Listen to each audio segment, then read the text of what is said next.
మొన్న చూసా ఎరపతినేని శ్రీనివాసరావు మేనిఫెస్టో. నిజంగా మతిలేని శ్రీనివాసరావు అనుకోవాలా. జీవితంలో ఏ రోజైనా మేనిఫెస్టో ఇచ్చాడా? 6 సార్లు పోటీ చేశాను గతంలో అన్నాడు. ఒక్కసారైనా ఇప్పుడు ఇచ్చాడు. సంతోషం. మా దెబ్బకి మేము 2019లో మేనిఫెస్టో అన్నాం, రేపు రిలీజ్ చేయబోతున్నాం కాబట్టి ఆయన ఒక కాగితం పట్టుకొచ్చాడు.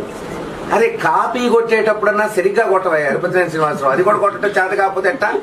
మాకు స్కూల్లో వాడు ఉండేవాడు, వాడు కాపీ కొట్టాడు. వాడు తెలివి ఎంత అంటే ఫుల్ స్టాప్లు కామాలు కూడా పక్కోడు ఏది రాశాడు అదే రాశాడు. టీచర్ అరే కాపీ కొట్టడం అన్నా చేత వాళ్ళరా, కనీసం అది కూడా చేత కాకపోతే ఎట్టరా మీరు పాస్ అయ్యిందని వాడిని. అట్టుంది ఈయన తత్వం. ఏమన్నా అర్థం ఉందా?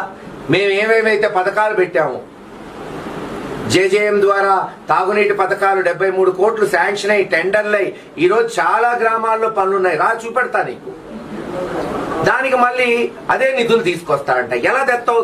వచ్చిన నిధుల్ని మళ్ళీ ఎలా తెస్తావు? నాకు అది అర్థం కాలా. టెండర్లు పిలిచిన దానికి మళ్ళీ నిధులు ఎట్లా తీసుకొస్తావు చెప్పు. ఇదో వింత వాదన. మెడికల్ కాలేజు మొట్టమొదటిసారి స్వతంత్రం వచ్చిన తర్వాత ఫస్ట్ మెడికల్ కాలేజ్ గుంటూరు జిల్లాలో గవర్నమెంట్ మెడికల్ కాలేజ్ శాంక్షన్ అయింది. అంతకుముందు గుంటూరు మెడికల్ కాలేజ్ స్వతంత్రం రాకముందు ఉంది. పిడుగురాళ్ళకి తీసుకొచ్చాం. కేంద్ర ప్రభుత్వం దృష్టికి జవహర్ రెడ్డి గారి ద్వారా తీసుకెళ్లి నిధులు తీసుకొచ్చాం. తప్పేముంది దాంట్లో? అంటాడు కేంద్ర ప్రభుత్వ నిధులు ఎట్ట తెస్తారంటాడు. ఎట్టదాటమేంది? ఎక్కడి నుంచి వస్తున్నాయి కేంద్ర ప్రభుత్వ నిధులు?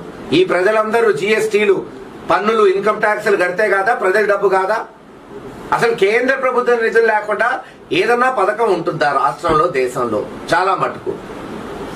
అందుకే తీసుకొచ్చాం, బ్రహ్మాండంగా కడుతున్నావు. దానికి కుళ్ళెందుకు? నువ్వు కట్టలేకపోయావుగా. నీ జీవితంలో కాలేజ్ కానీ ఒక హాస్పిటల్ కానీ గురజాల నియోజకవర్గం కట్టావా? చూపి, నేను చూపెడతా. నేను రన్నింగ్ లో ఉన్నాయి, చూపెడతా. హాస్పిటల్స్, అదిగో మెడికల్ కాలేజు. 500 కోట్లతో మెడికల్ కాలేజ్ కడుతుంటే దాంట్లో కేంద్ర ప్రభుత్వం ఇచ్చేది 180, 190 కోట్లే. 310 కోట్లు రాష్ట్ర ప్రభుత్వం భరిస్తుంది. అది తెలియక పక్కనోడు ఎవడో స్లిప్ ఇస్తాడో చదువుతాడు ఈయన. ఇంతెందుకు కేంద్ర ప్రభుత్వ నిధులు, కేంద్ర ప్రభుత్వ నిధులు అంటున్నారు. మీ చంద్రబాబు నాయుడు గారు ముఖ్యమంత్రిగా గతంలో ఉన్నప్పుడు అరా కొరా సిమెంట్ రోడ్లు వేశారు. మీ నిధులతోనా? బొచ్చు రాష్ట్ర నిధులా? కాదే. ఎన్ఆర్ఈజీఎస్ పథకం. ఎన్ఆర్ఈజీఎస్ పథకం ఎక్కడి నుంచి వస్తుంది? కేంద్ర ప్రభుత్వం నుంచి కాదా? మరి అయ్యే నిధులు ఎక్కడి నుంచి? ఇంతెందుకు? గ్రామంలో, వార్డులలో, లేదు మున్సిపాలిటీల్లో, పంచాయతీల్లో నిధులు 15th ఫైనాన్స్ ఎక్కడి నుంచి వస్తాయి? కేంద్ర ప్రభుత్వం నుంచి కాదా? అంతే, ఎవరైనా అంతే. ఈరోజు జల్ జీవన్ మిషన్ కావచ్చు, మెడికల్ కాలేజ్ కావచ్చు, ఒక్క కేంద్ర ప్రభుత్వ నిధులేం లేవు. రాష్ట్ర ప్రభుత్వం 50-60%, 50-60% వాటా ఉంది. ఎస్, జానపాడు బ్రిడ్జ్ తీసుకొచ్చాం 52 కోట్లతో, మొత్తం కేంద్ర ప్రభుత్వ నిధులతో తీసుకొచ్చాం. నీకు చేత కాలా? మేము తెచ్చాంగా. గురజాల దాచేపల్లి హైవే మాచర్ల వరకు 400 కోట్లతో కేంద్ర ప్రభుత్వ నిధులు.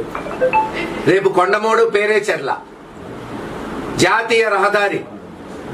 మీ జీవితంలో చంద్రబాబు నాయుడు గారు, ఎరపతి శ్రీనివాసరావు ఒక రహదారి చూపెట్టమని, ఒక జాతీయ రహదారి మేము చేశాంగా. ఇదిగో రాజశేఖర రెడ్డి గారు అద్దంకి నార్కెట్పల్లి హైవే, జగన్మోహన్ రెడ్డి గారి టైంలో దాచేపల్లి టు మాచర్ల, ఇప్పుడు కొండమూడు టు పేరేచెర్ల శాంక్షన్ అయింది. నేనేం చెప్పాను నా మేనిఫెస్టోలో? నేను జగన్మోహన్ రెడ్డి గారి దృష్టికి తీసుకెళ్లి, నా నియోజకవర్గం కాకపోయినా సత్తెనపల్లి మాకు అవసరం, మా నియోజకవర్గానికి వాళ్ళు పట్టుబడుతున్నారు, రాంబాబు గారు వాళ్ళు, త్వరగా పూర్తి చేపిస్తాం. శాంక్షన్ అయింది, టెండర్లు అయిపోయినాయి. అది త్వరగా పూర్తి చేస్తే మాకు ఉపయోగపడుతుందని చెప్పాను. అంతే నేను చెప్పింది. నా వల్ల వస్తుందో, నా వల్ల అవుతుందో నేను చెప్పలేదుగా. జగన్మోహన్ రెడ్డి గారి వల్ల అవుతుంది, ముఖ్యమంత్రి కాబట్టి అన్న. అదేంది మహేష్ రెడ్డి కొండమూడు పేరేచెర్ల మేనిఫెస్టోలో పెడతాడా? సత్తెనపల్లి కదా అంటాడు. బుర్ర ఉపయోగించు. మనం ఇక్కడి నుంచి గుంటూరు పోవాలంటే కొండమూడు నుంచి పేరేచెర్లన్నా దాటిపోవాలి, ఇటు నర్సరావుపేట, తెల్లూరుపేట అన్నా పోవాలి. ఆ రోడ్డు బాగుపడితే మనకి ఉపయోగపడింది. నీకు అదే చెప్తున్నా, నీకు ఇంతే అవగాహన లేదు, చెప్తే వినిపించుకో. మన ఒక్క నియోజకవర్గమే కాదు, పక్కనున్న జాతీయ రహదారులు ఉపయోగపడితే మనకు బాగుంటుంది, వ్యాపారస్తులకు బాగుంటుంది, వ్యాపారాలు బాగుపడతాయి. తద్వారా కార్మికులు, కూలీలు, ఈ రోజు ఇక్కడ మిర్చి పండించిన రైతు వెల్దుర్తి నుంచి, గురజాల నుంచి, దాచేపల్లి నుంచి గుంటూరు పోవాలంటే ఏ రహదారి మీద పోవాలి? ఈ రహదారులే. కొండమూడు, పేరేచెల్ల, నర్సరావుపేట, చిల్లూరుపేట. అవి బాగుపడితే మనవాళ్ళు బాగుపడతారు కదా.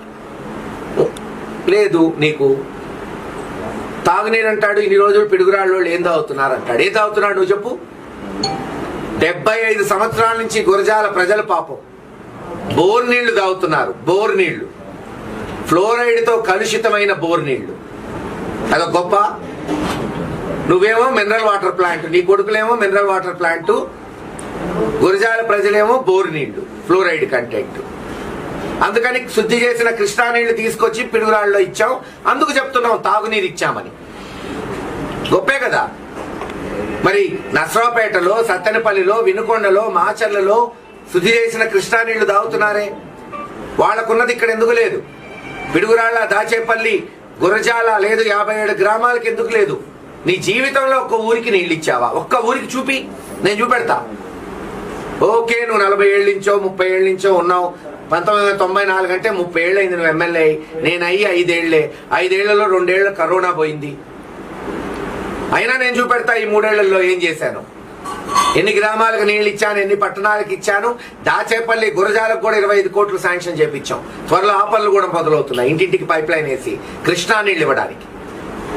నీకు చేత కాదు అంటాడు. మిర్చి కొనుగోలు దాచేపల్లిలో పెట్టిస్తా అంటే మేము పెట్టాం కదా. అదేగా మా మేనిఫెస్టో. అదే కాపీ పేస్ట్, అదే కాపీ. కాటన్ కార్పొరేషన్ ద్వారా కరోనా ఉన్న టైంలో గ్రామాలకు పోయి పత్తి కొనుగోలు చేపించాం ఆ రోజున.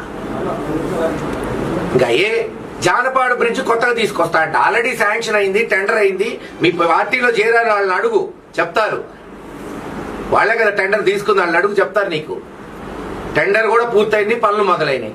మళ్ళీ కొత్తగా శాంక్షన్ చేయించేది నాకు అర్థం కాదు. కొంచెం వాడండి, ఏం చేస్తాం? దేవుడు ఇచ్చాడు కదా, వాడకపోతే ఎట్టా?